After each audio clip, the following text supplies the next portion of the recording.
Do you recall that? Uyakhumbula lokho? Yebo ngiyezwa ngoba kusho yena isikhathi angasibonanga ngenaso kosenkantolo. Yes, I hear now that you are telling me, but I didn't look at it or I didn't see the time because I didn't have time on me. And then at 4:50 a.m. on the 19th, you were taken or booked out by Mabena on the basis that you are being now taken to Vosloorus Magistrates Court. Do you recall that? Okwenzeka-ke nanjengoba asho-ke ukuthi wangena-ke u2:30 ekuseni wase uyakhishwa-ke asithi nje isikhathi samahora amabili nemizuzu ngo-4:50 ukhishwa uyena uMabena athi ukuhambisa enkantolo yase-Vosloorus. Uyakhumbula ngazo i-19 Kosenkantolo akazangitshela ungihambise enkantolo mina. My Lord, he never nje masele ngangena emontweni.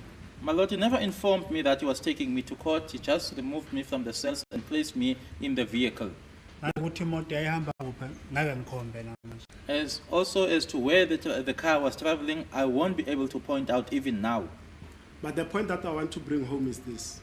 You were only in the cells for 2 hours and odd minutes. Did you manage to sleep in that 2 hours odd minutes until you were booked out at 4:50 a.m.? Into engifuna ukuyisho kuyena noma engiyivezayo kuwena ukuthi kwakuwamahora amabini nemizuzu engaba 20 uvalelwe noma ubuyisiwe wase uyakhishwa-ke kuleso sikhathi leso samahora amabili kanye no20 minutes. Ngifuna ukwazi-ke kuwena leso sikhathi so walala yini?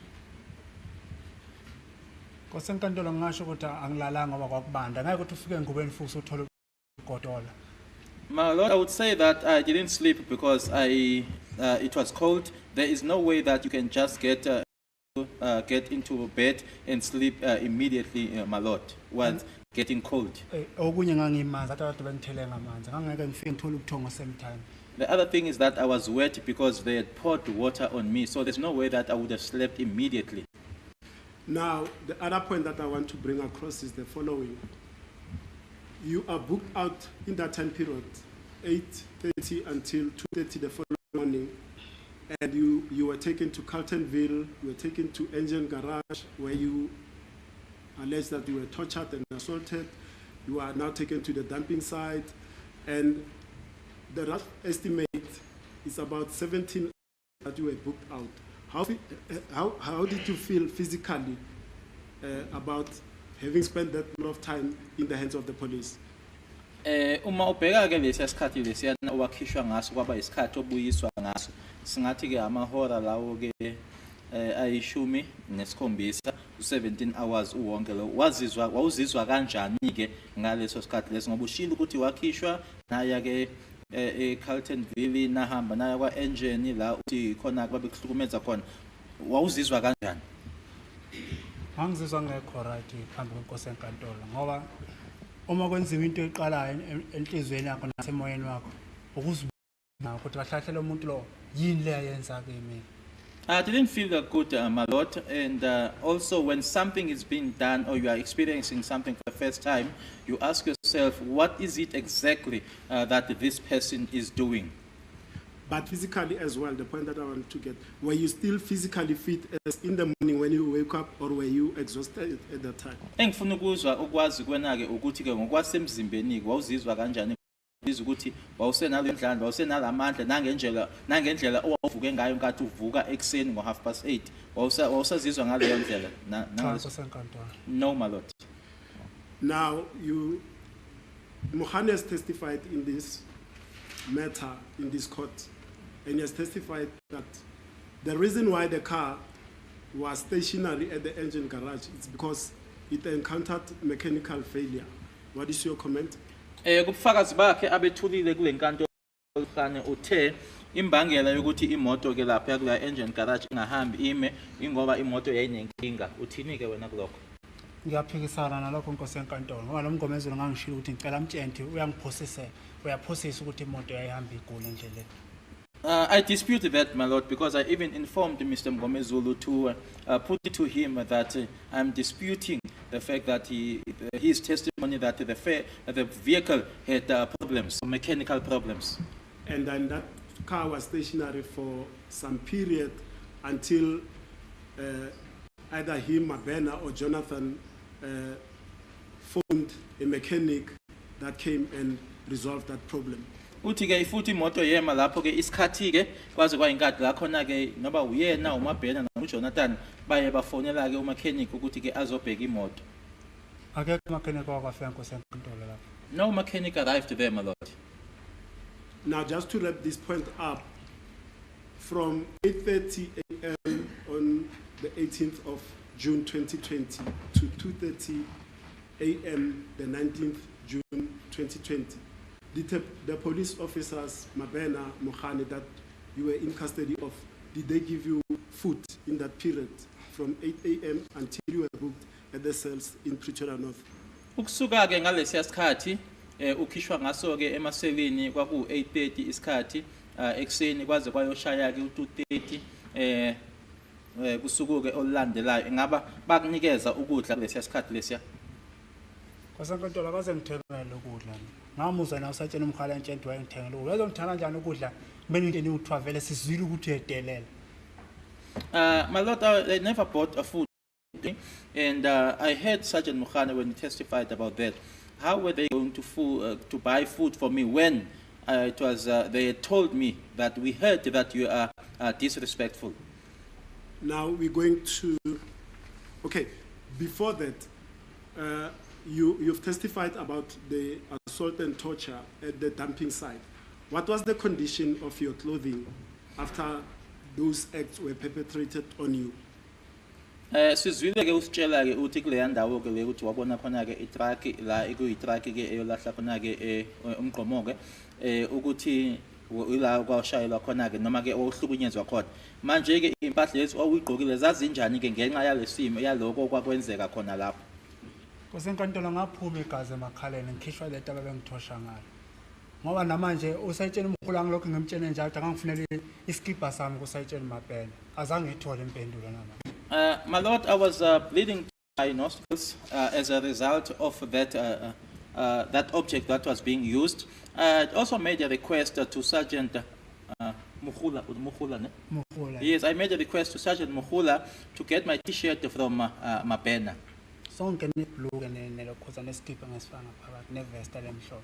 It was my pants, the T-shirt, as well as the white vest that I was wearing underneath. Now, let us fast forward now to the incident at Krisani Baragwanath, where the motor vehicle you were traveling in says GPS unlocked. Do you perhaps have an idea or pay a recollection what was happening, the reason why it said GPS unlocked at the stage? Khona ke la khona imoto eyayise eKrisani Baragwana futhi ke ngokwalo mbiko walento abayibiza ngokuthi AVL kubhaliwe ke laphana ukuthi ke iGPS unlock ngendlela ke abayibhala ngayo ebhalwe ngayo laphana. Ungabe uyazi ukuthi kwakwenzekani nkathi ke imoto yayilapho eKrisani Baragwana? Cha Nkosi enkantolo angizazi lezi zinto lokhuzami lezo zemoto. No, I'm not familiar and I know nothing with regards to issues of vehicles. Now, perhaps let me clarify it. I see that it's not clear to you. Did there come a time at Krisani Baragwanath Hospital where you picked somebody else that got into the Toyota Fortuner? That question is leading. As the court pleases, my lord, I'll rephrase. Evidence has been led in this court, and a version was put to Mabena, I'm sorry, to Mokhane, that according to the instructions, you said that you picked up Colonel Rapadu at Krisani Baragwanath Hospital. Do you recall that version? Nkathi ke uSergeant Mokhane elana ke enkantolo ke watshelwa ke ukuthi ke okushiwoyo ke inkulumo ethi ke kwaxoshwa ke noma kwagitsheliswa uKolonel Rapadu khona ke esibhedlela eKrisani Baragwana. Uyakhumbula lokho? Yebo ngiyakhumbula Nkosi enkantolo. Yes, I do recall, my lord. Describe the circumstances relating to that incident. Awusho ke ukuthi isimo nje ngokumayela nalokho kwenzekani? Nkosi enkantolo. Mina oqala ngangazi ukuthi lapha kuphi. lapha esafetha thatha khona ubaba lo wangena kimi emontweni. Firstly, my lord, I didn't know where that specific area was. The area where the gentleman who got into the vehicle was picked up. Ngoba masifika lapha safika sami ngoba kwakuphuma amatekisi la eminyango egate la khona la. Because when we got there, my lord, we stood there, we were there for a while because taxis were driving out of there, getting out of the gate. Masifika ke lapha inkosi enkantolo bafona yena ongkhane noma Ben bafona ngazi ukuthi bafone laba. When we arrived there, my lord, then Mabena and Mukhane phoned. I didn't know who they were calling. Proceed, sir. Waqhamuka ke ubaba lo ogcineze lapha enkantolo Thawura Phatha nomama nengane. And then the gentleman who ended up being here in court, that is now Mr. Rapadu, appeared together with a lady and a child. Wafika wakhuluma nabo ke babekhuluma phandle noThemontweni. He spoke to them and they were speaking outside, not in the vehicle. Emveni ngalokho ngambona yena ubaba lo ekhipha ikhiyeni kumama lo wayeqhamuke naye. Thereafter, I saw the gentleman taking out keys and giving them to the lady that he had appeared with. Ubaba ke lo wayesengena ke emontweni lana ngoba ngangihleli ngemuva ngangihleli naye la yena ehlele emveni kaMkhani mina ngihlele emveni kaMabhena. And then he got into the vehicle, my lord. I was seated, he was seated behind Mukhane and I was seated behind Mabena. After you've picked up Colonel Rapadu, where did the car then leave that area? Yasiyasuka ke imoto lapho senimgibelisile emotweni yasiyahamba imoto lapho. Yeah, uyahamba ngiyazi indlela ukuthi eya kuphi. Yes, my lord, it left. I don't know the route that it took as to where it was going. And did there come a time when that car reached a particular destination? Khona la eyayofika khona. Yeah. Ukhona la eyahamba yayoma khona. Ikhona lapha ehamba yoma khona inkosi enkantolo. Yes, my lord, it did. And now, with the background of this case, do you recall where that car stopped? Usakhumbula ke ukuthi yahamba yayoma kule moto le. The area now that you know now, as you testify, which area did it stop? Zika ngithi manje sokumelana yiphi leyo ndawo yahamba yayoma kuyona ke. Inkosi enkantolo imoto yahamba izindlela ngingayazi lapha yayihamba khona. Kodwa lapha yafika yama khona kwakunegate lapha. Igate nje eso kuna ibiyiwe le ndawo le. Igate yakona ibhale ukuthi Orlando ngoba ngangifike ngimekhela ukuthi lapha ngema khona ngifike ngibuka ukuthi imoto inkulu. My lord, the car traveled. Although I don't know the route that it took as to where it specifically it was traveling, but where it reached or the final destination, there was a gate, and the place is fenced. And as I looked at the gate, it was written Orlando because I made sure wherever a vehicle stopped, I would check as to where that is. If I may stop you there, Mr. Ntanzi, the evidence of Mohani is that morning, the instruction from Colonel Gininda was for them to deviate from taking you to Phosphorus Match Court to take you to Moroka Police Station to meet Colonel Rapadu for the purposes of obtaining a statement from you. Did you recall that evidence being set in this court?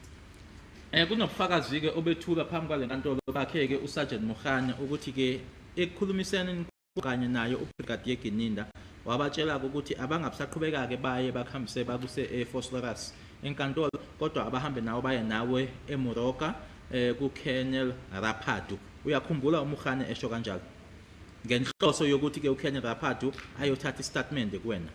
Uyamkhumbula uMukhane esho kanjalo? Ngiyamkhumbula ngoba kwakusho uMkhane. I remember because it was said by Mukhane. Now, that morning, according to his evidence, Mohani, is that you were taken to Colonel Rapadu for that purpose of obtaining a statement. Did the car go to Moroka Police Station that morning? Ufakazi bakhe ushilo ke uMukhane ukuthi wathathwa ke wahanjiswa waya eMoroka ngenhloso yokuthi ke uColonel Rapadu uthatha istatement kuwena ke. Ngabe wasiwa yini eMoroka lalelanga? Inkosi enkantolo ngiyile police station kwenye police station kwaba ngahanjiswa khona ngumkhane ekuseni. I did go to a police station where I was taken to by Mukhane in the morning. Ngafika wapaka imoto lapha ngangithi kwakunabantu abavuma ingoma ngathi une strike kanyana And upon arrival there, he parked the vehicle where earlier on said that there were some people that looked like they were engaged in a strike or a demonstration. Masifika khona waphuma umkhane no Satsheni Mabhena ngashika nabo Jonathan laba babengigadile. When we got there, Mabena and Mukhane got out, and I remained with the likes of Jonathan, who were looking after me. What happened next? Mabehambile isikhathinyana nje babuye sahlala emotweni khona la nabo la. And Bevule ilokhuzi hithala ehleli lapha. they, after a while, they came back, and we sat there for a while, and they had switched the heater on. Emveni kwesikhathi ngayibona imoto iphuma ke ngingayazi ukuthi yaphi yaza phuma imoto kwahanjiwa futhi. After a while, the car then drove out. I don't know where they were going to, but the cars left. Now, at that stage, when the car arrived, we now know that it's Moroka Police Station. It was there until 11:47. Did a statement to Colonel Rapadi. The witness never said that he was at Morocco. He said he was in a certain place that he doesn't know. Let me rephrase it, Manat. At that particular police station that you now say you didn't know at the time that this was Moroka, did Colonel Rapadi take a statement from you?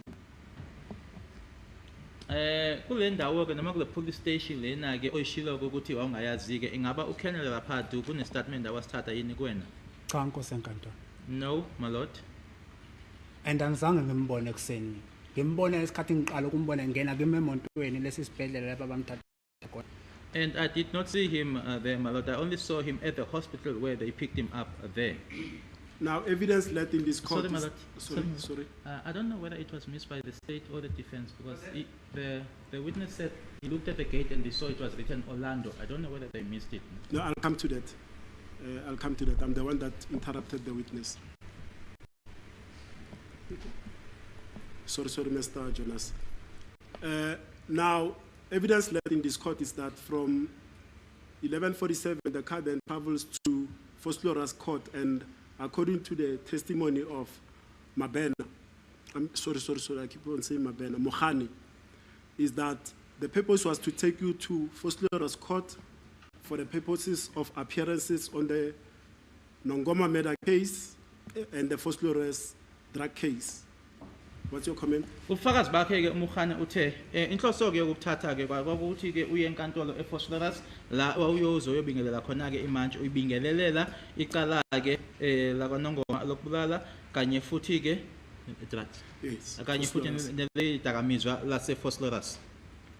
Nkosi enkantolo umkhane wangithatha wangisa lapha engisa khona ngangazi nokuthi court ngoba akaze ngene nakulo court le. Ngangisemotweni phandle akaze ngene sele nasecourt wangishiya emotweni bangigada uJonathan wangena nefayela elibrown wangena ngaphakathi waphindwa buye wangithola emotweni kwaphindwa kwahanjiwa akaze ngiyibona ukuthi iqatolo olini mina. My lord, such a to a place I didn't even know that it was a court because I never went inside. He alighted from the vehicle, left me in the vehicle with the likes of Jonathan, went out with a brown file, and he came back and we left again. I never went inside there. Ngoba nomuntu lo oweza kimi ephethe ibhuku wayeza wangilunguza so wathi ngubo nganidanza ngathi mina yebo baba yebo wajika nebhuku lela liphethwe wabuyela phakathi akaze ngiphume emontweni Nkosi enkantolo. Even the person that came to me, my lord, who had a book in his hand, looked at the book and asked me, "Are you Bongani Ntanzi?" I then confirmed, and then he went back in. I never got out of the vehicle. Now, evidence further given by Mohani is that from Fosloras, they then, Fosloras Magistrates Court, they then drove back again to Moroka Police Station because Mabena had forgotten his memory stick and keys at some office in the police station. What is your comment? Obunye ufakazi ke abethuleke ukuthi waphoqeleka ke ukuthi sebehambile noma senihambile ke babuyeleke khona lapho nanjengoba uMabena wayekhohle khona lapho ke ikhiye zakhe. Cha Nkosi enkantolo akulona iqiniso le. No, my lord, that's not the truth. Now, could you take it from the time now when you return to Moroka Police Station where the car goes to AVL? It was stationary for 2 hours at Moroka Police Station on the afternoon of the 19th of July 2020. I mean, not 19th of June 2020, I'm sorry. Uma sesingabuyela ke manje sihlumuva ke kunala khona ke iVKL noma umbiko loyana ke uchaza ukuthi imoto ihamba kuphi ushoyo khona ke ukuthi imoto yayimileke isikhathi esingangamahora amabili. What happened now at Moroka at that time? Khona ke epolice station yaseMoroka isho ke ukuthi kwenzekani ngalesiya sikhathi lesiya eMoroka imoto imile lapha ngamahora amabili. Kosenkantolo lapha engangimkhona mina lapha engaqala ngabona khona igate lelibhala ukuthi Orlando. Kwamiwa isikhathi la khona uraphathe khona. My lord, where the car was parked and where I had seen where the gate was written Orlando, I was assaulted there in the presence of Rapadu. Ngishawe inkosenkantolo uPrakathi Gininde khona naye lapha ngangisho khona ehlele emveni elekhuze nesitulo lekhuze nemoto ibhuthile yangemuva ngoba ubaba lo wayebhala angimazi wayebhala ukuthi ngoba wayephethe ne-ID number yami. And I was being assaulted, my lord. Brigadier Ginenda was seated there at the back of the vehicle, seated at the boot of the vehicle. The gentleman that was writing, he was also writing, but I don't know what he was writing. He was also in possession of my identity document. Now let's pause and can you describe the area where this assault occurred at Orlando? How you show ke le ndawo lena ewawushayelwa kuyona ke eOrlando? Inkosenkantolo lapha uyehla umgwaqo uyajika la ufesana negate uyaphela. My lord, you go down the road and as it takes a curve and then it faces a gate and that is now the end of the road. Yebo. Indawo ebiye ngaphakathi ngale khona ama-ATM ngale yizo ngingabonanga noma right noma njani kodwa akhona ama-ATM athi elahliwa leya kubiyiwe straight la. It's a place that is fenced, my lord. On the other side, there are ATMs. I'm not able to tell whether there were ATMs that were functioning or not. Ngapha ngemuva kwami kugretiwe kunendudumo ebekiwe njengathi igcwele amaphepha lapho kuyabona ukuthi kuyashiswa nokushiswa nje izinto mhlamba amaphepha lapho. And then just right behind me, it's a grated area. You can see that there are some documents there. There's some sort of some documents. I don't know whether they are being bent. Yeah. Ngoba mangifika lapho ngafika ngakhishwa umabhene emotweni umkhana akazakhishwe akazange aphume emotweni. When I got there, it is Mabena who took me out of the vehicle. Mohane never took me out of the vehicle. Naye ubaba lo waphuma ephethe leli file elibrown eliphethe leli. Umuthi ubaba lo? Ubaba lo uzezo testify ubaba lo Rapatu. Okay. And the gentleman that is now Mr. Rapatu came out of the vehicle. Utayiphethe? Now, he was carrying an envelope of this size, my lord. now just for clarification purposes, at that place, the Toyota Fortuner that we were transported in, was it the only car that traveled to that locality? Le ndawo okhuluma ngayo iToyota Fortuner iyona kuphela imoto eyahamba yaya. Cha zazikhona zoJonathan anti babe khona la nkosenkantolo. No, the cars that were driven by Jonathan were also there. So it was the Toyota Fortuner. Was Jonathan driving the GTI VW motor vehicle that you previously referred to? Wayehamba ngeGTI uJonathan. uJonathan hamba nge-GTI le hardbody angimazi lo wayedriver la. Yes, he was driving the GTI. I don't know the person that was the driver But of the hard body, wayenomzimba nje kahle. but it was a well-built person. Now proceed. What transpired at the place? Qhubeka ke. Masifika lapho kwaqhamuka yena kuBrady Gininde hamba nayo usayitsheni Mkhulu. Whilst there, Brigadier Ginenda arrived in the company of Sergeant Mukhula, Nala ke lo baba lo ama-class band engalazi igama lakhe. as well as the gentleman with the name I don't know. Bafike ke mabefika la uGininde weza ke ngoba abezanga bakuraphathi wayesahleli phansi ebuka lezi zinto ayibuka la uGininde weza ke wangibuza manje awufuna ukukhuluma iqiniso na. Ginenda then approached me. Rapatu was still there looking at whatever that it is that he was looking at. Ginenda asked me, are you still not willing to tell the truth? Now, before Brigadier Gininde and Sergeant Mukhula arrived at that place, was anything done to you physically by the police officers who came in the Toyota Fortuner, the hard body, and the GTI motor vehicle? Ngaphambi kokuthi ke uBrigadier Gininde kanye naye uSergeant Mukhula bafike laphayana amaphoyisa lana wona ayehamba ngeFortuner iGT kanye nehard body ikhona yini into abayenza kuwena? Yikho phela inkosi enkantolo ukuthi ngiyoshaya. Opinion? ngithi ukuthi ngiyoshaya ukuthi ngivume ukuthi kuthiwa mangisayine lento engingafuni ukuyisayina. Yes, my lord, because I had been taken there to be assaulted. Hence, I then had to sign this document that I was told to sign. And who assaulted you? Ushayo bani? Nguye uButhelezi Buthelezi? lo ngimshotho nomzimba wayena wayengibambe la khona ukuthi ngingakhona ukumuva ngiyemuva mangimile The ngibambe one that I ngoButhelezi ngibambe described ngakho. to be well built because he was holding me on my arms so as for me not to be able to move. Who else? Uplastic wawukushitshana yena uJonathan naye lo Mabhena. The plastic, it would be changed between Mabena and Jonathan. Let me pause it here. When you refer to those two names, earlier on you said you wish God should Ababusise way two, that is Jonathan and Bena. Why would God busisa your tormentors?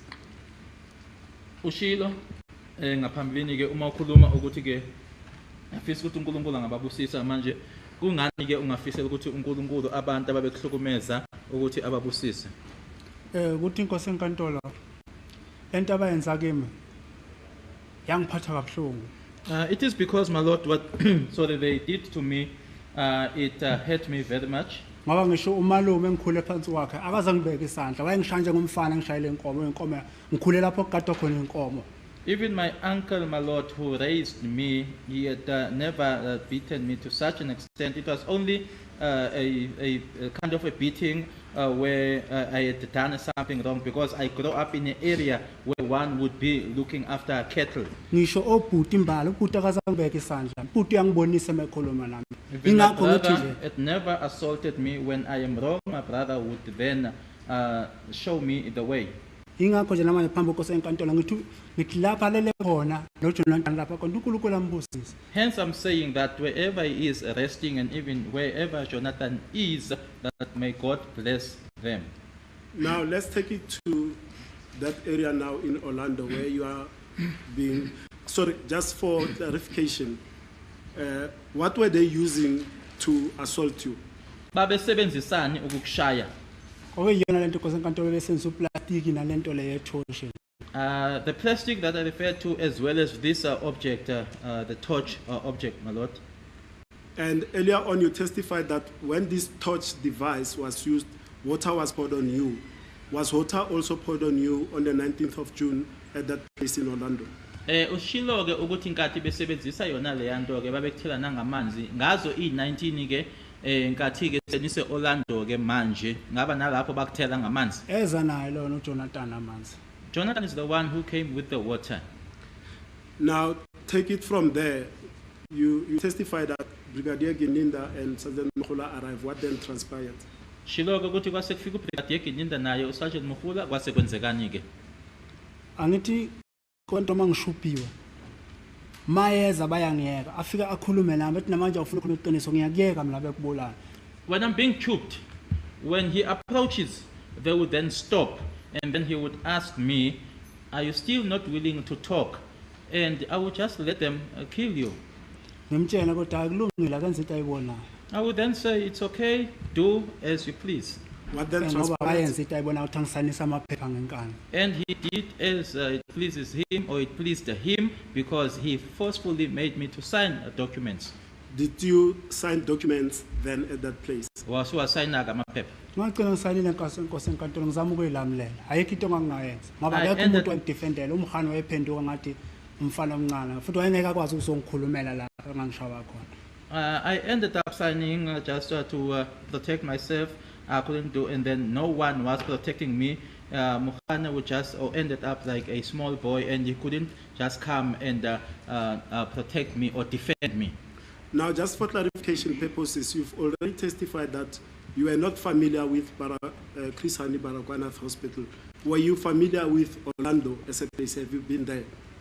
Ushilo ukuthi isibhedlela lesiBarakwana ke indawo ongayazi kodwa iOrlando yona le ndawo ke yona indawo owawujwayele noma owawuyazi. Cha inkosi enkantolo angiyazi mina ngabona ibhodi kuphela malibhala ukuthi Orlando ufike ngibona into la kubhala ukuthi bese ngithulele. No, my Lord, I wasn't familiar with the place. I only saw the writing on the board that it was Orlando. I just saw that writing and then I would keep quiet.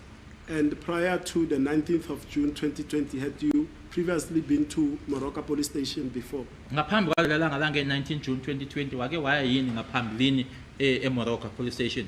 Cha ngangiqala Nkosi enkantolo. No, it was the first time, my lord. And before you signed the document that you've just said that you signed now, how long did that assault occur at that place in Orlando? Ngaphambi kokuthi usayinele lapha ukuthi walisayina ke ukushaywa lokhu kwathatha isikhathi esingakanani lapha yaye Orlando ukuthi bakushaya isikhathi esingakanani? Eish Nkosi enkantolo laphana angeke ngazi uqala isikhathi. I wouldn't be able Ngoba to umuntu estimate the time, my lord. Yeah. Umuntu mayenza lento ayenza ayaphinde akhiphe iplastic akhulume nawe akhuluma kuma ngafuna uphendula phinde daya akafuna ukukhuluma ngeke ngikwazi ukumeshina isikhathi Nkosi enkantolo. Because the person would be doing whatever it is that he's doing, take out the plastic and then speak to you, and if you don't want to talk, and then would then proceed. So I won't be able to tell the time. Now, Geninda testified in this case to say that it is not truth that he was there on the 19th and he never drove a white BMW to that place. Ubufakazi bakhe ke abethule lana ku Brigadier Geninda uthe akakazaye kule ndawo futhi ashayeleke iBMW emhlophe. Lokho mina ngiyamphikisa Nkosi enkantolo. I dispute that, my lord. Ngoba nguye ozazi imoto zakhe ukuthi zingaphi. Mina ngizazi imoto zakhe. He's the one who knows the number of cars that he has. I don't know the number of his cars. Now, the testimony of Mohane, like I told you before, is that he transported you, no, but with travested, mislived that. Now, according to Lieutenant Colonel Rapadu, he testified that he started taking a statement from you at around 7:30 at Moroka police station, 7:30 in the morning on the 19th of June 2020. Ngobufakazi bakhe ke uKenel Raphandu uthi ke isikhathi ke aqala ngaso ukuthi athathe istatement kuwena ke ngazo i19 zika June 2020 kwaku7 ekseni. Ngiyaphikisana nalowo nto Nkosi enkantolo ngoba baba uMgomezulu ngamtshela ngathi akamtshela ukuthi akulona iqiniso lelo. Mina ngimbona emini, angimbonanga ekuseni sahlele emotweni ngaze ngiphume emotweni. I dispute that, my lord. I even informed Mr. Mgomezulu to put it to him that what he's saying is not true, that I only saw it the day and not in the morning. In the morning I was in the vehicle, I never got out of the vehicle. Furthermore, Colonel Rapadu testified that he completed statement at 11:47 a.m. Uthi ke isikhathi aqeda ngaso ke kwakunje ngaphambi kokuthi kushayeke u12 emini u11:47 uthi ke isikhathi nanjengoba athi waqala ngo7:30 wase eqeda ke ngo11:47 isikhathi. Cha iphutha lelo Nkosi enkantolo. No, that's a mistake, my lord. And furthermore, Colonel Rapadu testified that he completed the pro forma in the following way. He was asking you questions and you were giving replies. Do you recall the process? Ushilo ke nendlela ke enza ngayo uthi wayikubuza ke imibuzo ubese uyaphendula ke wena. Akulona iqiniso lelo Nkosi enkantolo ngoba umuntu mayephethe iID number yakho yini azongibuza. That's not true, my lord, because when someone has got your ID number, what is it that that person is going to ask you? My lord, at this stage, I'm going to ask that the witness be furnished with Exhibit HH, which is the pro forma that was completed by Colonel Rapadu.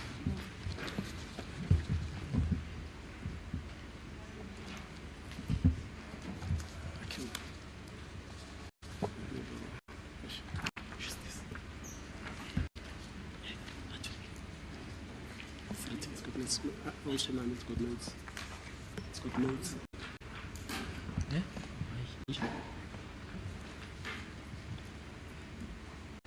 But as they are looking for that, there are personal details. Let me start at the top. It says confession and admission, and then the date that he completes, it's the 19th of June 2020. The time noted is 6:50.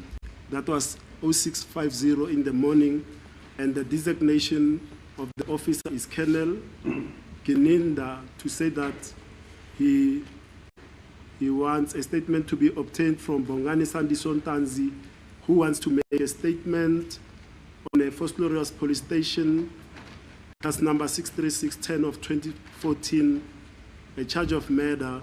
The language spoken is isiZulu and is currently held at the Pretoria North Police Station. And then the time of 7:30, according to his testimony, it's here. He starts noting the statement down, and the date is the 19th of June, 2020. Your name is there as a witness. I mean, the witness suspect, Bongani Sandison Tanzi. Your residential address, 125 Freedom Park, Phase 2, Rustenburg. Telephone number known, cell phone number known. Work address, you are a contractor, your identification, and then his designation and names are there. That's on page 1.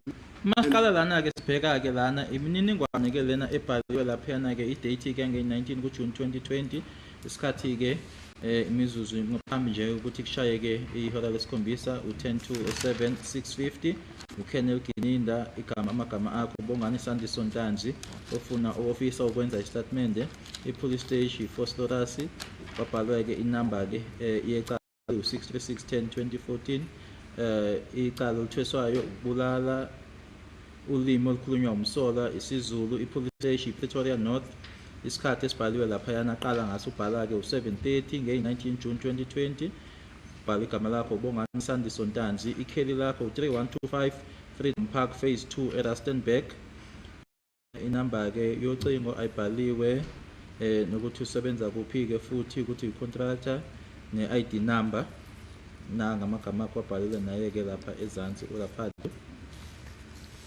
And he further testified that the person that handed you over to him was Jonathan from EMPD SWAT Division. Washo ke nokuthi ke umuntu okuyena ke owakuletha kuyena kwakuyena ke uJonathan osebenzela yona ke EMPD. Now, his testimony before we dwell onto Exhibit HH is that before he completed this form, we want you of your constitutional rights, and for brevity's sake, those constitutional rights are the ones that I summarized for you before. The right to remain silent, the consequences of not remaining silent, the right to your own attorney or legal aid, assistance or state expense attorney, the right not to incriminate yourself, the right not to make, the right to challenge the legality of your detention or incarceration. Did he advise you before he started completing this? Ngaphambilini kokuthi ke siqhubekeke naleli phepha leli ke ushilo ke kubufakazi bakhe ukuthi ke wabe esekuxwayisa ke ngamalungelo akho onawo masikhuluma ke ngamalungelo yila bengingachazela wona ke ngaphambilini ilungelo lokuphula ungasho lutho ilungelo nokuthi futhi imiphumela noma umphumela wokuthi ukhulume noma ke ungathuli ukuthi ungayini nokuthi futhi ke ngayini isho noma oyikhuluma ingasetshenziswa njengobufakazi ilungelo lokuthi uyitholele ummeli uma kuukuthi awunayo imali okhokhela ummeli wenzeke isicelo uzokutholela ummeli. Ingaba lawo malungelo lawo amalungelo yini axwayisa ngawo ngaphambilini kokuthi niqhubeke? Cha Nkosi enkantolo neqiniso nje lemhlophe phambi kwakho. Lobo balona mina ngizange ngikhulume naye. No, my lord, just being honest, speaking honestly before this court, I never spoke to this gentleman. Ngale iphepha lele ngilibona libhalela ngalo ngoba kuba wayekhuluma nami ngangizomtshela inamba yami namanje mina ngayibiza ngekhanda phambi kwenkosi enkantolo ngwakhohliwa amanamba. If he was with regard to this document, if he had asked me for my number, I would have told him my number because I can still even now remember my number. Ngoba namanje engisho ukuthi into ayibhalela yena yinto ayibone kwi-ID number yami nephepha leli abathathe eRustenburg endlela befuna ukubona athi ufuna ukubona ngempela ngiyasebenza la. Because it's written here, my lord, it's information that he took from my identity document as well as the document that they got from Rustenburg when they wanted to confirm as to whether was I working there. That party was also at Rustenburg. Uma ngikuzwa kahle uthi ubaba uRaphathu naye wayeyile Rustenburg. Cha iphepha lathathwa uMabhena nje inkosi enkantolo. No, my lord, the person that took the document from my house was Mabena. And gave it to Raphael. That's evidence. Wayinika uKen Raphathu. Wanika nje abana kubhala ukuthi contract. Sir, did he give it to Raphael? That's what I want to know. Wamnika uRaphathu. Yeah, unzothi wamnika inkosi Yes, I enkantolo. would say he gave it to Okay. him. So let's clarify that point. At Orlando, did you see Mabena giving Colonel Raphathu a particular document? Orlando wambona yini uMabena enikezela ngephepha elithize elinikeza uKenel Raphathu. Wamnika ifayela inkosi enkantolo. Gave him a Yonke file. into yayiphakathi la. Ngoba wadotsa amaphepha nowabeka la. Everything was inside there because he just took out documents and placed them here. Ngoba nalapha ehlele emotweni ngiyabona amaphepha we-ID. ID wayepresse ngesandla so. Because as he was seated So in the i-ID vehicle, ngiyayibona la kuye. I could see the documents, even the identity document, I could see it because he had pressed it with his hand. Now, let's go to the pro forma. We've covered with regard to rights up to, let's do 4.2 of the pro forma on page 2. At page 2, the question is, do you wish to contact a legal practitioner of your own choice or apply for legal aid before you proceed with the statement? Kunombuzo lana ke uthi uyafisa yini ukuthi ke uxhumane nommeli ummeli ke oqoqa noma ozoqoqwa wena noma ke wenzeke isicelo sokuthi utholeke ummeli otholakala enkantolo ngaphambilini kokuthi siqhubeke ngale statement. Was this question asked of you by Colonel Raphathu? Ngabe uKenel Raphathu wabuza yini lo mbuzo? Cha inkosi enkantolo. No, my lord. The answer recorded in response to that is no. Impendulo ebhalwe la ithi cha. Did you respond like that? Waphendula ngale ndlela? Hayi ngiqala ukubona la mina. No, I'm seeing it for the first time here. Let's go to 4.3.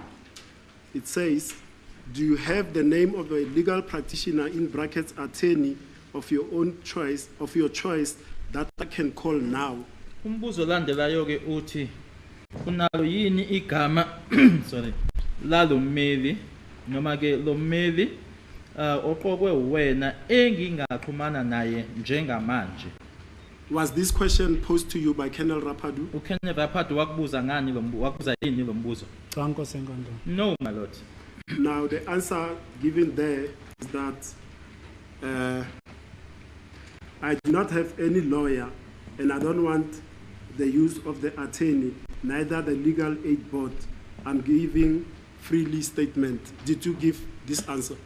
Impendulo ebhalwe lana ithi ke anginaye ummeli futhi ke angifuni ukuthi ngisebenzise ummeli noma kuummeli ke wombuso noma ke illegal aid lesi ngisinika mina ngokwami ngikhululekile. Ngisasho namanje phambi kwenkosi enkantolo ukuthi akazange ngibuze le mbuzo lo mina. I'm still saying before this court that he never asked me these questions. And then let's go to paragraph 5. He says, on advice, he says, he then gives the following answers to the question above. The content and the object of every question has been explained to him. Do you understand the advice given to you at 5 of the justice of the peace? You say the answer is, and I'm not saying it's your answer. It says, yes, I'm willing to give a statement without any legal practitioner. Was this question posed to you? Lana ke wase enikeza ngale impendulo ezilandelayo kule mibuzo engaphezulu. Futhi ke nokuthi ke umbuzo ngawodwa usho ukuthini lokho wachazelo. Ingabe lesixwayiso ingabe lokucetshiswa lokhu ke kulana ke uyakuzwa yini okutshelwa ke iphoyisa leli ke impendulo ke uthi uyayifunda ummeli akasho ukuthi impendulo eyakhishwa wena noma ebuya kuwena kodwa uyayifunda. Impendulo ithi yebo ngiyimisele ukunikeza ngestatement ngaphandle ummeli. Cha inkosi enkantolo iphutha. No, my lord, that's a mistake.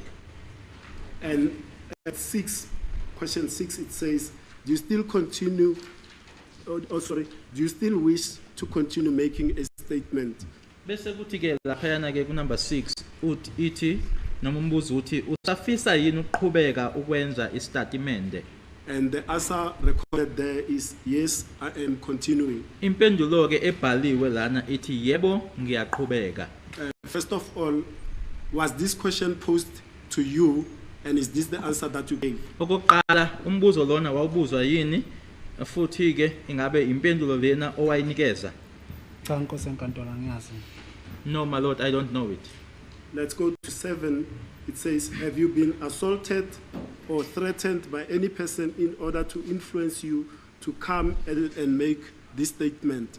Was this question posed to you? Umbuzo landelayo ke uthi washaywa yini noma wasatshiswa noma iwuphi umuntu ngenhloso yokugqugquzela ukuthi uze kumina uzokwenza lesi statement. Cha akazange ngibuze Nkosi enkantolo umbuzo. No, this question was never asked my lord, Ngishaka waye khona nje. because when I was assaulted he was there.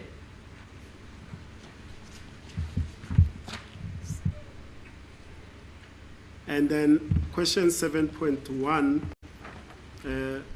it says, if so, referring to the assault or the threat emanating from the question before, it says, if so, by whom were you assaulted and when, how, and where did it occur?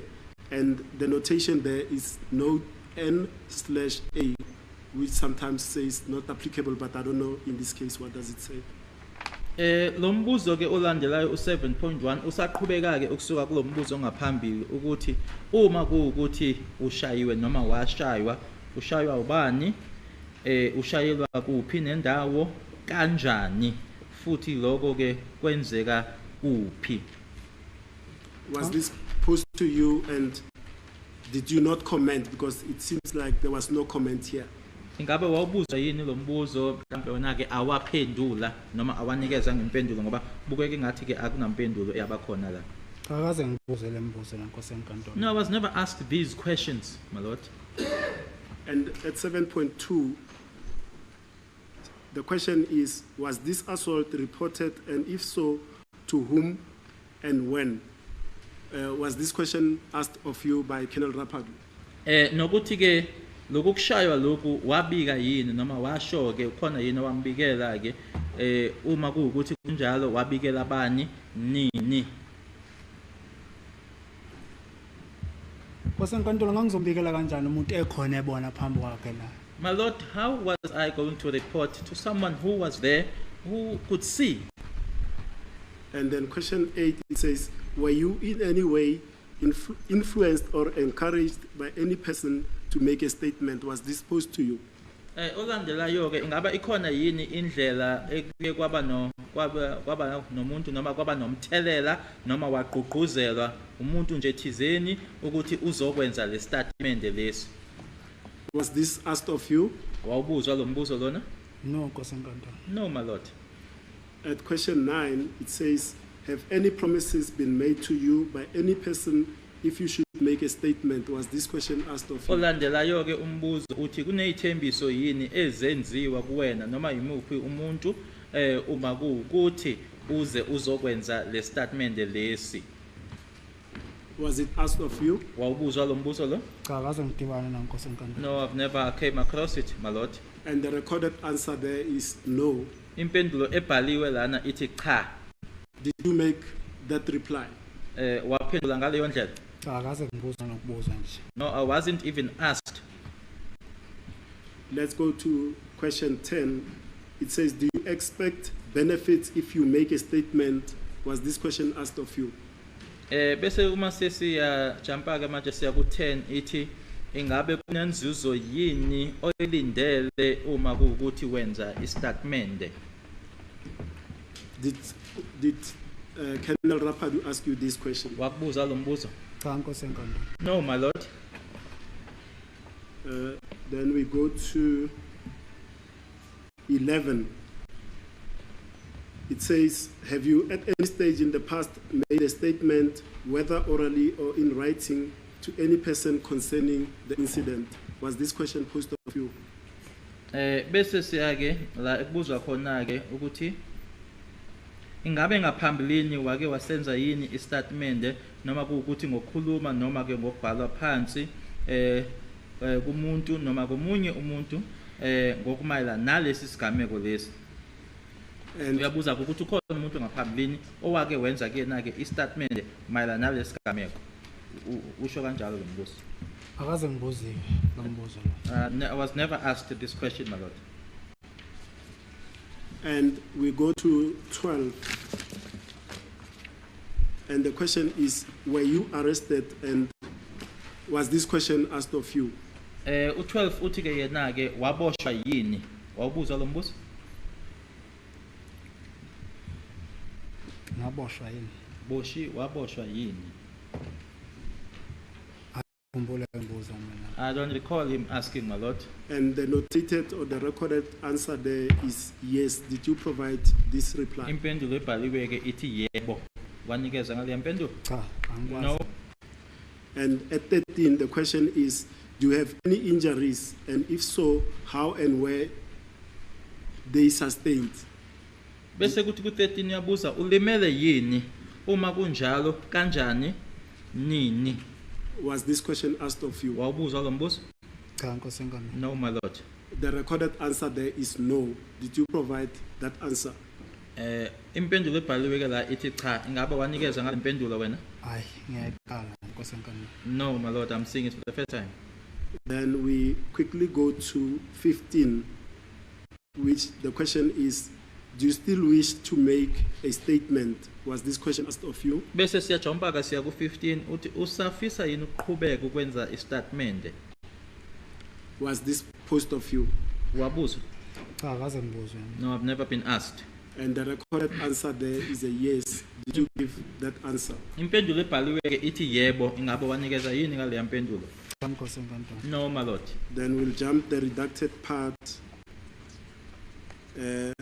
16, the question is, are you at this moment under the influence of any liquor or drugs? Was this question posed of you? Olandelayo ke umbuzo uthi ke ingabe njengamanje ke mhlambe usebenzise utshwala noma idakamizwa yini? Wawubuzwa yini lo mbuzo? Cha, Nkosi enkulu. No, my lord.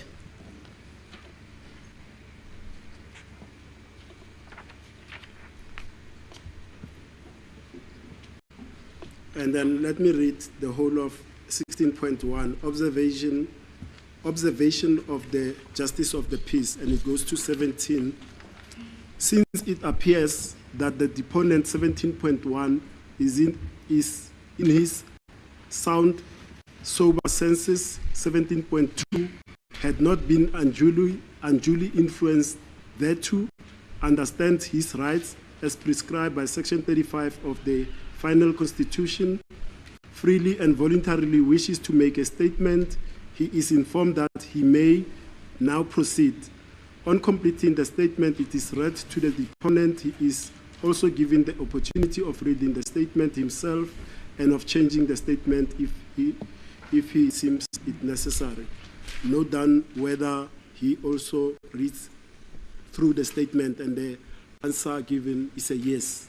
Lana ke zoqala khona lana ke ku 16.1 ukuthi ke manje ngoba yena ke ethi ke waye kanye nawe ehlezi nawe ukuthi yena ke yini ayibona noma uma ekubhekile ke ubonani bese kubhaliwe ke lana manje ngoba kubukeka ke ukuthi lona ke onikeza ngaso istatement ke use ngathi ke akukho ke okuphazamisile ngoba amagama akekho ngaphansi akasebenzisanga idakamizwa noma ke utshwala manje ngoba futhi ke esho ke futhi ukuthi akubanga nomthelelo ongemuhle oholele ekuthini ke azokwenza lokhu futhi namalungelo akhe ke uyawezwa uyawalandela manje ngoba ebhaliwe ke kuona umthetho sisekelo ngaphansi kwakhe usection 35 futhi ke ekwenza lokhu ke ekhululekile kuphuma kuyena ukuthi ke enze istatement lesi useyatshelwa ke ukuthi usengaqhubeka ke manje sesiqediwe ke ubhalwa istatement uyasifundelwa futhi naye ke anikezwe nethuba ke lokuthi ayifundele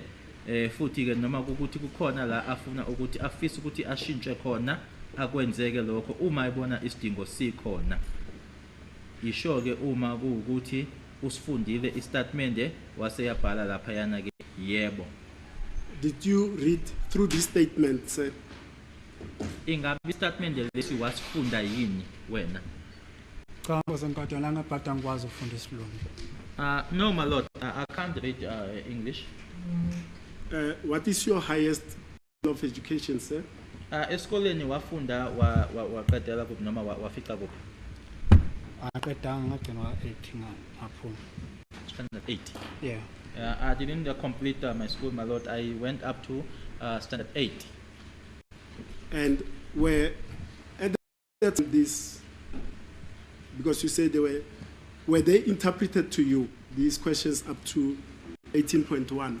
Lembuzo lena ke ingaba wayihunyushelwa yini? Cha mina Nkosi enkantolo kwayona lento le ngiyibona isikhathi kuthiwa ngisayine mina ngisayiniswa ngenkani. No, Angiyazi ukuthi ayibhala ukuthini phakathi. No, my lord. The only time I saw this was when I was being forced to sign it. As to what was contained or written in there, I didn't know. Did Colonel Rapadu read back the statement to you? Ingabe uKenel Rapadu esesibhalileke istatement leso seqedileke wakufundela yini? Cha Nkosi enkantolo. Azange ngifundele next. No, my lord, he did not read anything back to me. And at the time, Rapadu was noting what he called are responses that are coming from you. Did he show you, each time the question was asked, did he show you what he was writing as the responses coming from you? Na njengoba ke uKenel Rapadu wayebhala phansi ke le impendulo athi yena ke impendulo ezazibuza zibuya kuwena, ingabe wayikutshengisa yini ke uma ebhala athi ke naku engikubhalayo ngibhala lento oqeda uyisho? Nkosi enkantolo. No, my lord. Akunjalo. That's not the case. Now, sir, sitting here and testifying in court, was this document completed in your presence? Ngaba le document noma leli phepha leli ke uma libhala ligcwaliswa ke kwaze kwayo basegcineni ke kwenziwa lokho ukhona. Uma libhala ukuthi liqede yonke into ebhalela yabhala lento ukhona. Angazi Nkosi enkantolo umuntu mayehlela lapha ngimazi ukuthi wenzana ngimbuka ngamehlo kuphela. I don't know, my lord, because when someone is seated there, I don't know what that person is Noma doing. ubhala- I'm just looking at the person. Noma ubhala yona lento noma ibhalelwa kwakhe ngimazi. Whether he is writing this or is writing his own thing, I don't know. Now, at the footer of that document, starting on page 1, page 2, page 3, 4, and I think it ends at page 5, there's, at the footer, at the bottom left of the document, there's what appears to be a thumbprint, and next to it, there's what also appears to be a signature.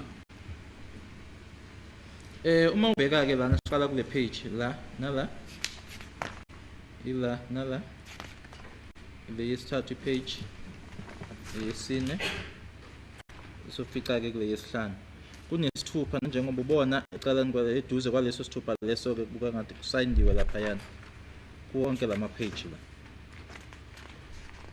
Now, whose thumbprint is that on that document? Isithupha sikabani lesi kulama page ke engikukhombise wona. Isithupha yesesami Nkosi enkantolo ngoba ngangiforced ukuthi ngisayine lento le signature yeyami. Angisenzelanga ngoba ngithanda. My thumbprint, my lord, because I was being forced to put my thumbprint as well as my signature, but I did not do that out of my own free will. And the signature also, do you also confirm that, is that your signature? Uyasho ukuthi nesingunala wena osayina. Yeah, we signature ngeyami ngiyavuma Nkosi enkantolo. Yes, Angisayinanga ngokuthanda kwami. Yes, my lord, I do confirm it is my signature, but I did not sign out of my own free will. Ngoba ukuze sayinela ngase ngizama ukuyiphumula Nkosi enkantolo. Ngoba ngase ngikhathele ukushaya. Because by signing here, my lord, I was just trying to get some rest because I was tired of being assaulted. Now, this document is completed, you append your signature, and there's a thumbprint also affixed there. What then transpired after that? Sekuqediwe ke yonke ke lento ke manje usubeke isithupha usayinile kwase kwenzekani ke emva kwalokho. Ngahamba Nkosi enkantolo ngabuyela emontweni. I went back to the vehicle, my lord.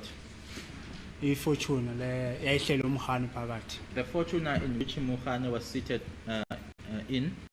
And where were you transported from there? Ukusuka lapho waya kuphi?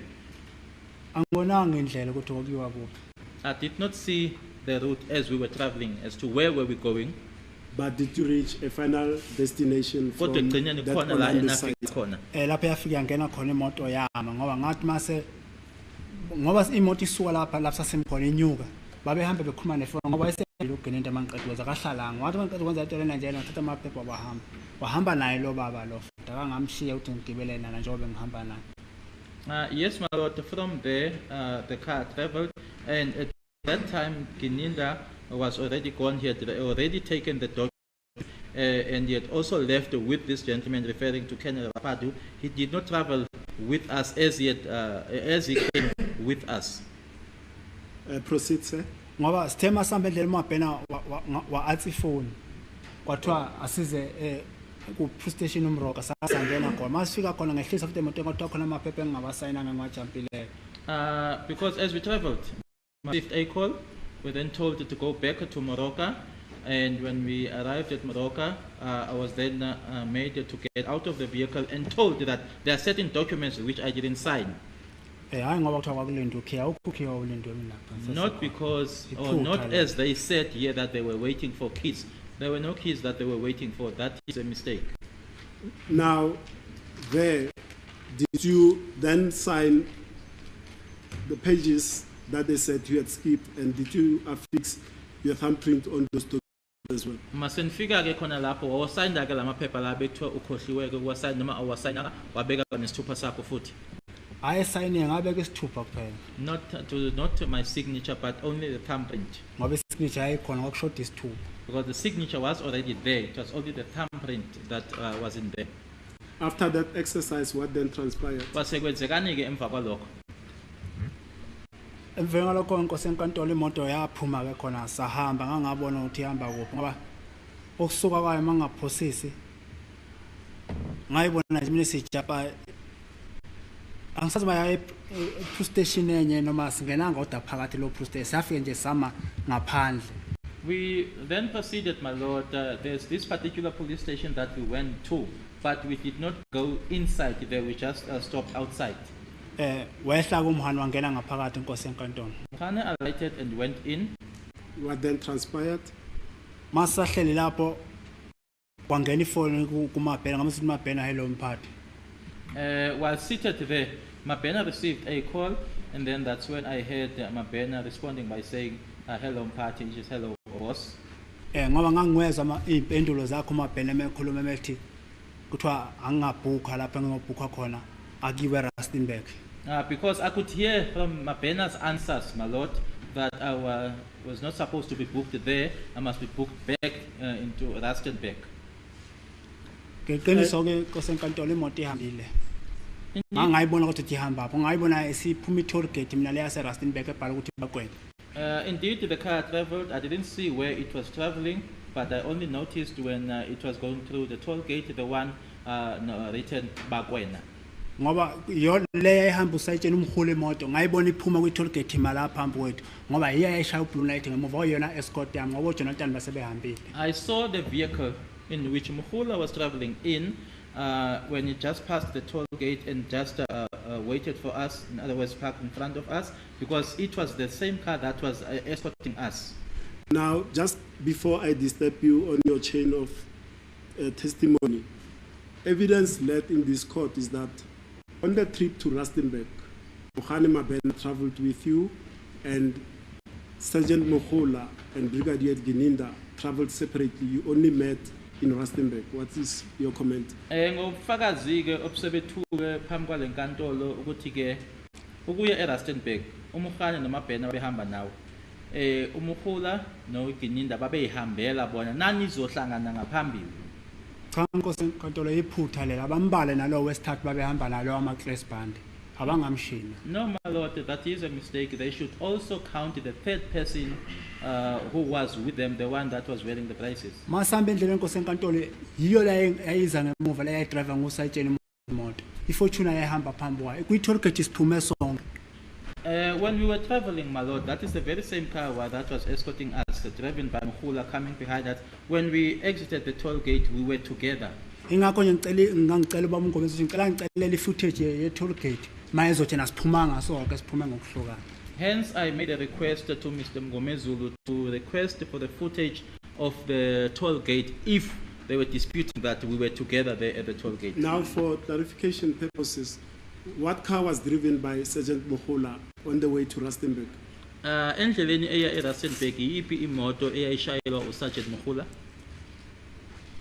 Angisakhumbuli noma kwakuyiphi noma kwakuyigolf angisakhumbuli kahle kahle ngoba imoto bayishintsha. I can't recall whether it was a BMW, a Golf, because they change cars. Now proceed further. You then proceed to Rustenburg. What then happened? Did you reach your destination? Na yofika ke eRustenburg. Yebo sifikile ePhukeng. Yes, we got to Phukeng. Let's go at Phukeng when you arrived for the first time there. Manifika lapho naya kuphi. Singene police station kosenkantolo yakhona. We went to the local police station, my lord. And what was the reason for going to the police station, if you know that? Kwakuyini injongo yakuya khona lapha police station? Angazi nkosenkantolo. I don't know, my lord. And just for clarification, you are at Phukeng. It's the Toyota Fortuner and the other car that was driven by Mohola that you don't know what it was. Did you from Phukeng then go somewhere else? Senise Phukeng ke manje At Phukeng iFortune. SAPS, did you go somewhere else? Sorry. Senise Phukeng ke manje kukhona iFortune nale ke eyishayelwa uMokhula. Ukusuka lapho khona la enaya khona uma iphuma epolice station yasePhukeng khona la enaya khona. Yebo sala lapho ngihlala khona ephase 2 Freedom Park kosenkantolo. Yes, my lord, we went to where I resided in phase 2 Freedom Park. Now, evidence led in this court is that the reason for going to Phukeng SAPS was for the investigating team on this matter to get an escort to go to your residence. Were you accompanied by police from Phukeng SAPS?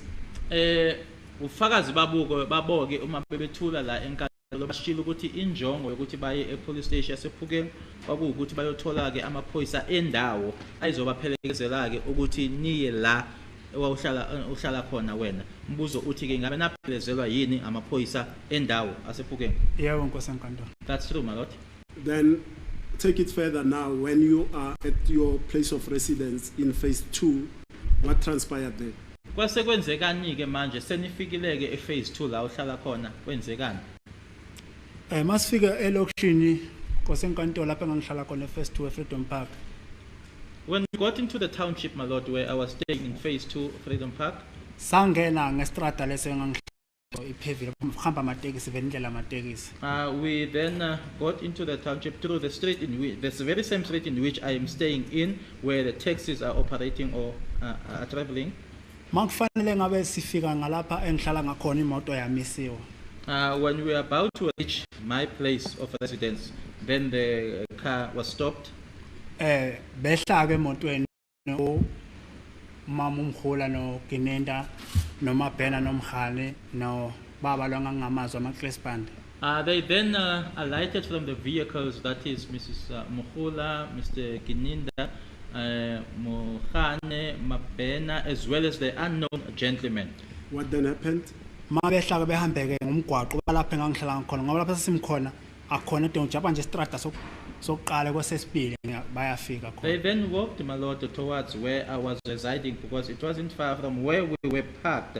We just jump one street Ngoba and mina get there. lapha engangimkhona ngangemnamaphoyisa asePhukeng ngawayanga lewona ngangishiyeke nawo la escort. Because where I was left with the Phukeng police station. They did not go there with them.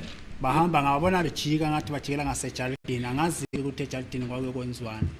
They walked, they then turned towards the premises. I don't know as to what it is that they went to do there. And when you say premises, what are you referring to? Uma uthi ke ejardini ukhuluma ngani? Lapha engihlala khona ngangireta khona. Where I was residing, my lord. What then transpired? Kwase kwenzekani?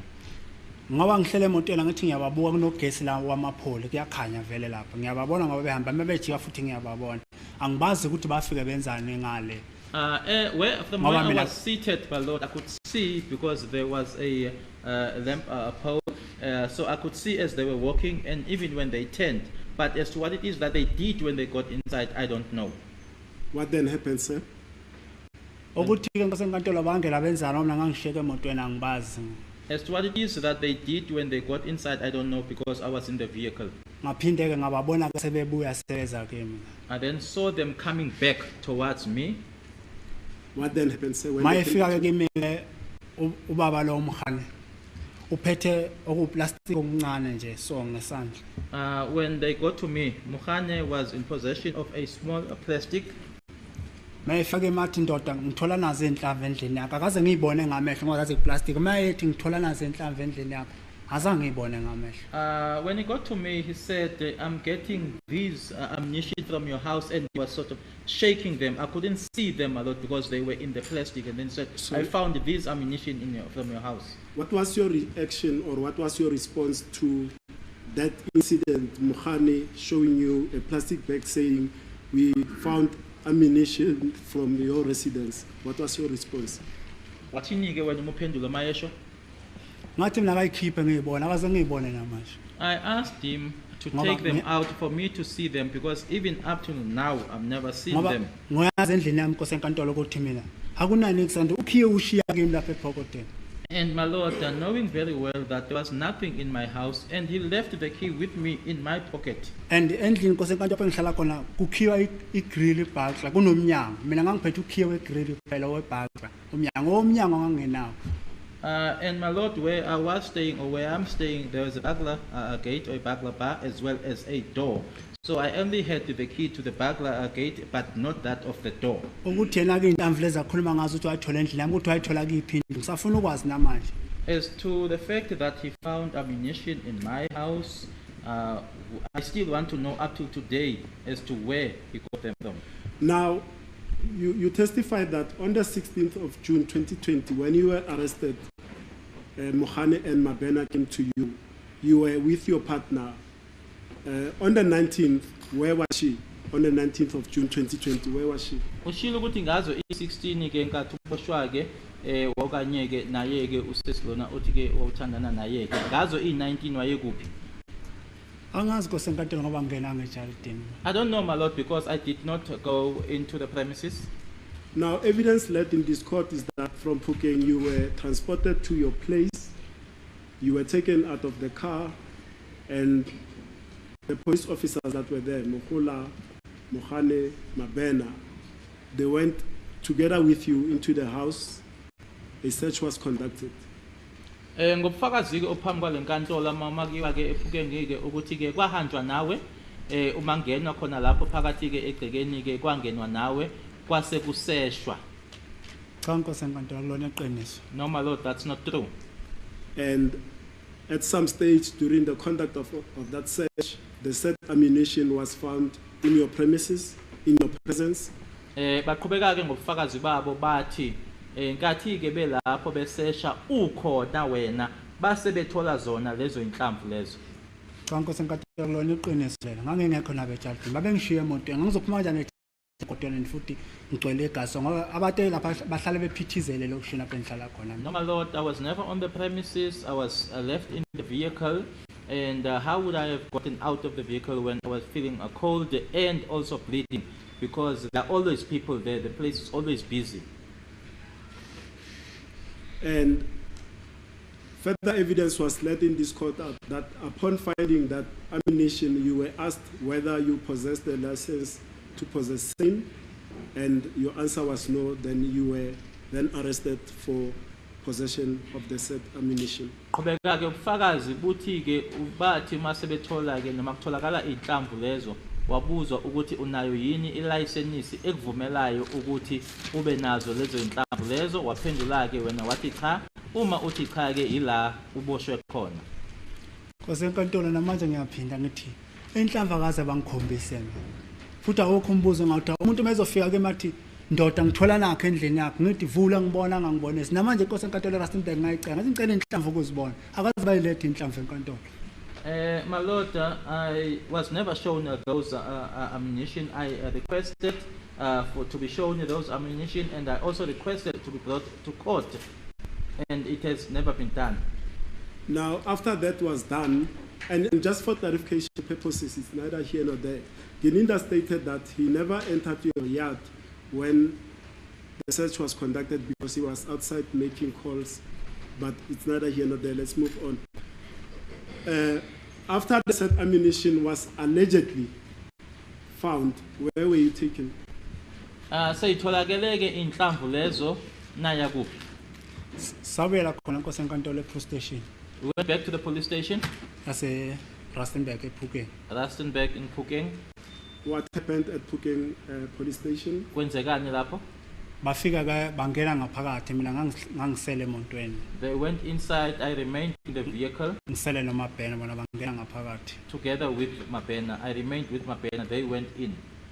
Now, evidence led in this court is that at Phukeng you were then placed in the cells. After that, that is, you were booked in the cells. At some stage later, you were booked out, and then you were taken to. We'll come to that destination. What is your comment? Bathi base bekufaka ke emaselini ke lapho ePhukeng. Yila bakuthatha bakubhuka khona ke kumaseli asePhukeng. Cha Nkosi enkantolo iphutha amasela sePhukeng angikwazi nokuthi No, my lord, that's a mistake. I don't even know how Phukeng cells look like. ngangihlele emotweni mina kaze ngingena ngisho ngaphakathi e-police station ngoba lento yokustupa weza nawo ke imoto ngesitube ayongitshela ukuthi uyangicharge ngichargele inhlamvu zesibhamu ngithi lokho ngithi ziphi ezohlamvu ongichargela zona waye ungangibonisi kanti I was in the vehicle, my lord. I was left in the vehicle. I never went inside because as he informed me about the ammunition, I even asked him to show me the ammunition because I never saw the ammunition. Then from there, from Phukeng, SAPS, were you taken somewhere else? Uma senisuka ke manje e-police station yasePhukeng khona la abakuhambisa khona. mabeqeda izinto zabo bebezenza saphuma sahamba kana angiyazi i-police station la angalala kuyo khona. When they were done with what they were doing, we then left. I don't know the police station where I slept. Now, evidence led regarding to that is that you were taken from Phukeng, then you were booked at Primrose SAPS. Bathi ke kufakazi babo ke bona uma besuka lapho ke bakusa ke ku police station yase Primrose. Angeke ngiphikisane nami Nkosi enkantolo ngoba igoli into engingayazi kahle kahle. I wouldn't dispute if that's what they say, my lord, because I am not that familiar with Gauteng or Johannesburg. Now, Mohani testified that on the 21st of June 2020, he charged you, and then on the 22nd of June 2020, you were then taken to Kabani Court for your first appearance on the Phukeng possession of ammunition charge. Ufakazi wakhe ke uMkhane uthe ngazo i21 kuJune ila asekuthwesa khona ke icala noma amacala ke mayela nazo ke inhlamvu lezi kwase kuthi nge22 kuyena ke uJune ila oyobingelela khona ke imantshi inkantolo yaseTlhabane. Nkosi enkantolo yebo ngayibona sengise Rustenburg ngoba imoto mayihamba la ngangazi ukuthi ngibona sengise Rustenburg kodwa enkantolo lapha safesa paka khona imoto okokuqala kwakuvale ngedanger tape lapha abantu begcwele ngaphandle. Yes, my lord, we ended up in Rustenburg. When we left here, I didn't know where we were going, but we ended up in Rustenburg. And when we arrived there, my lord, the court, there was that tape. In other words, they had cordoned off, and there were a lot of people that were there. The place was cordoned off. My lord, I see it's post 327. I want to broach a new aspect beginning tomorrow. Okay. Is this an opportune time? Okay, fine. Yeah, we are done until tomorrow 10.